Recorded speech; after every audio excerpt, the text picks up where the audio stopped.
है कि आपकी सबसे बड़ी संपत्ति आपके बच्चे हैं। आपको कुछ भी करना पड़े अपने बच्चों के लिए तो आप करिए।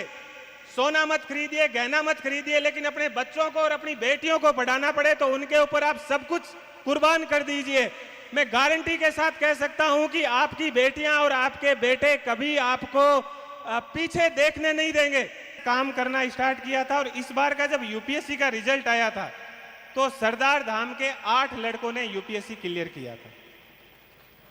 पटेल समाज को आप जानते हैं कि दुनिया के अंदर वो लोग कहां कहां पर फैले हुए हैं, कितने बड़े बिजनेसमैन हैं, लेकिन एक प्रशासनिक सेवा का कितना महत्वपूर्ण योगदान होता है उसको ध्यान में रखते हुए उन लोगों ने अपने समाज के बच्चों के लिए ये सब किया। आप जैन समाज के जीतों को देखिए और हर साल जब यूपीएससी का रिजल्ट आता है तो उस रिजल्ट के अंदर फिर आप जैन समाज के लोग देखिए। तो हमारे लिए भी एक गर्व की बात है कि समराथल फाउंडेशन जैसी संस्थान हमारे समाज को आगे ले जाने के लिए सामने आई है। इसके लिए पूरे समराथल फाउंडेशन को मैं बहुत बहुत धन्यवाद देता हूं कि ये इस तरह की चीजें शुरू हुई है।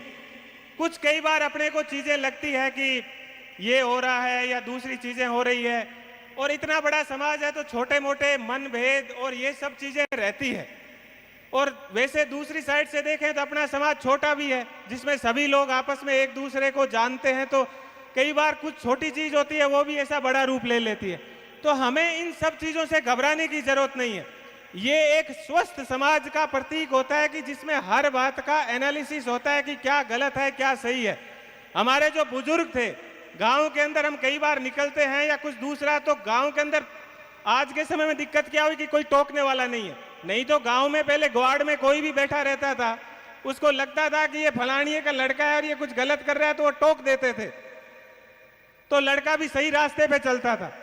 तो ये सब पुरानी जो चीजें होती है ये बहुत काम की चीजें हैं। तो कई बार ऐसा लगता है कि नहीं समाज के अंदर बहुत मतभेद है, बहुत सारी ऐसी चीजें हैं।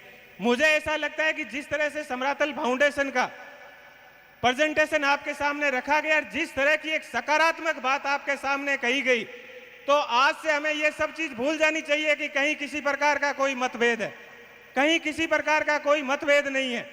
और जिस तरह से ये एक बड़ा प्रोजेक्ट लेके समराथल फाउंडेशन, तो उत्साह वो सब अंदर से आता है। हम कई बार मूवी देखने जाते हैं तो 2 मिनट में ऐसे देशभक्त हो जाते हैं जैसे बाहर जाते ही हम सब कुछ कर लेंगे, लेकिन इसको लंबे समय तक कायम रखना बहुत मुश्किल है। इसके लिए हमेशा हमें अपने परिवार, हमें हमारे जो घर, हमारे जो पेरेंट्स हैं उनको देखना पड़ेगा कि वो हमारे लिए कितनी मेहनत कर रहे हैं। बहुत सारे परिवार ऐसे परिवार हैं जिनको मैं जानता हूं कि वो पेट काट के भी अपने बच्चों को दिल्ली में या जयपुर में या बाहर पढ़ा रहे हैं। हमें मोटिवेशन वहां से लेना है कि मेरा माँ बाप मेरे लिए इतना कुछ कर रहे हैं तो हमें उनके लिए इनसे दुगना करना है। एक छोटी सी उसको जो अपने कहते हैं कि प्रेरक जो लाइन है वो मैं आपके सामने कहना चाहूंगा कि जब आंखों में अरमान लिया, मंजिल को अपना मान लिया, फिर मुश्किल क्या और आसान क्या, ये तो सोचने की बात ही नहीं होनी चाहिए। जब ठान लिया तो ठान लिया, यानी आपने कुछ करने की ठान ली तो फिर जीवन में ये क्यों सोचना है कि ये मुश्किल है और ये आसान है। मैंने मेरे जीवन में कभी नहीं सोचा था कि मैं सिविल सर्विस में जाऊंगा या ये सब कुछ होगा, लेकिन मैंने देखा कि यार अपन नौकरी लगे हैं, आगे वालों को अपन देख रहे हैं तो कुछ कर सकते हैं, ऐसा कुछ नहीं है। कोशिश की तो हो गया। और हम सब कई बार ऐसा कहते हैं कि साहब मैंने ज्यादा संघर्ष किया, इसने ज्यादा संघर्ष किया। हम राजस्थान के जो निवासी हैं, इधर जोधपुर के, नागौर के, बीकानेर के, हम सबकी घरेलू स्थिति एक जैसी है, सबके पेरेंट्स एक जैसे हैं, किसी के कोई पढ़ा लिखा नहीं है या दूसरी सब चीजें हैं। हम लोगों के अंदर से ही एक जोश है और एक जज्बा है, और ये जोश और जज्बा ही मेरे समाज की असली ताकत है। और मुझे इसी ताकत के ऊपर गर्व है। ये स्ट्रगल होना चाहिए, और जिस दिन हम आराम की या बहुत ज्यादा ऐसे सोच लेते हैं कि नहीं मेरे तो ये होना चाहिए, मेरे ये होना चाहिए, मैंने ऐसे लोगों को कभी सफल होते हुए नहीं देखा है।